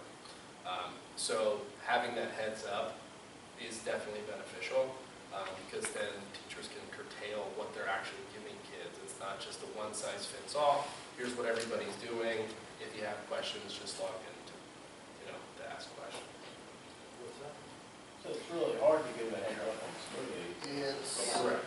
So it's so random, don't know I what mean, it is. yes and no, because they could have that together and essentially have that in place. I mean, the weatherman, I mean, he's not usually very accurate, but he might give you an indication, you know. Only the accurate is to call it a closer. You got it.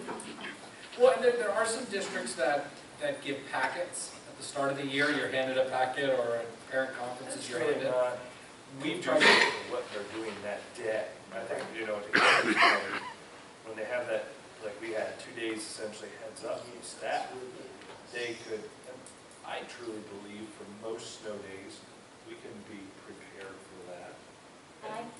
Sorry.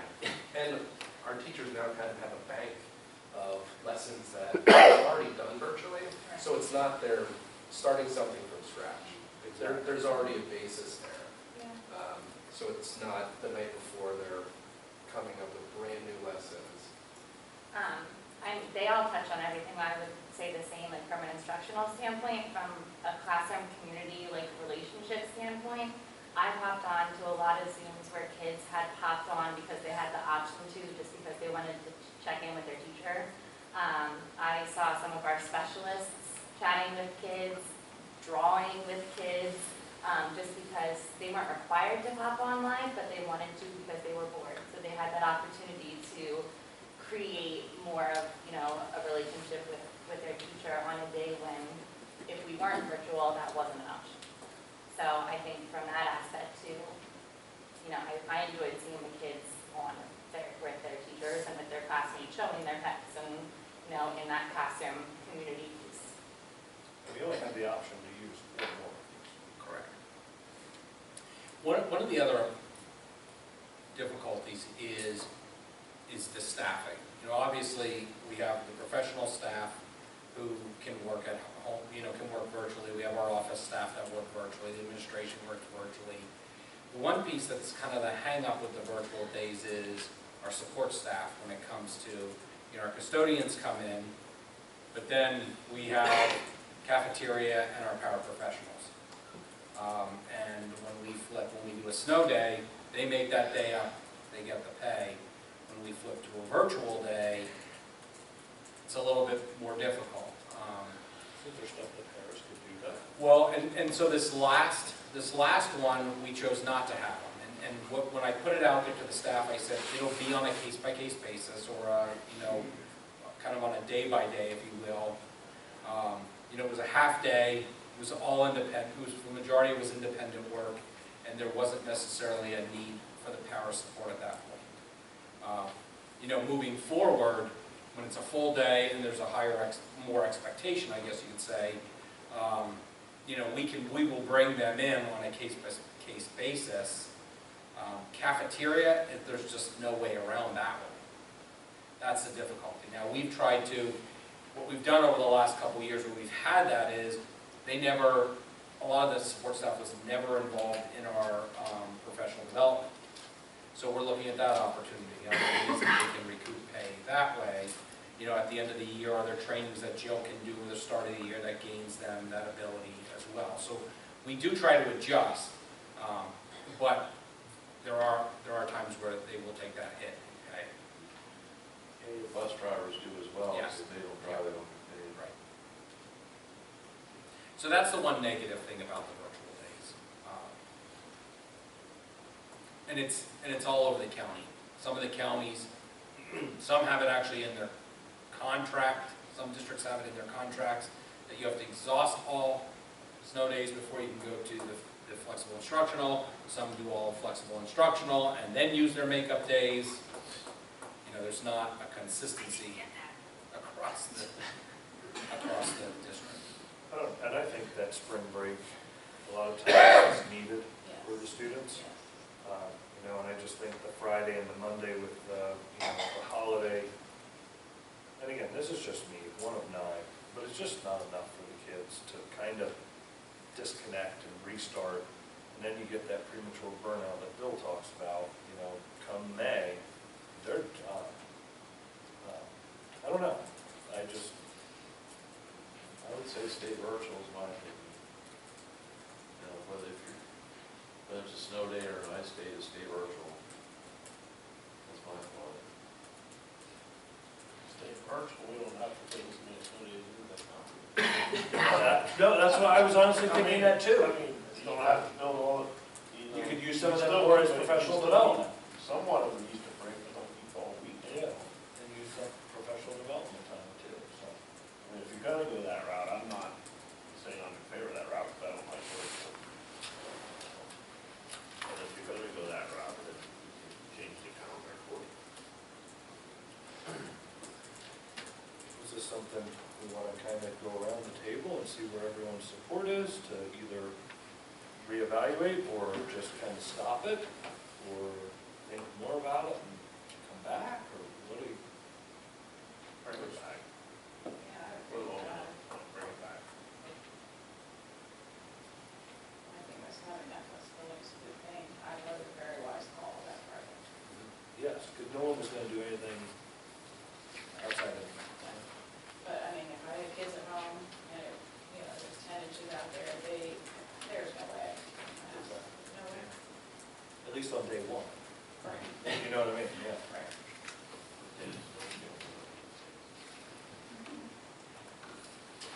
All right, calendar events is listed there.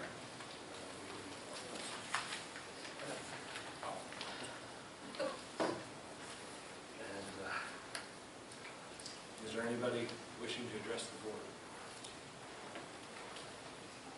Seeing none, we will have an executive session for personnel and contractual.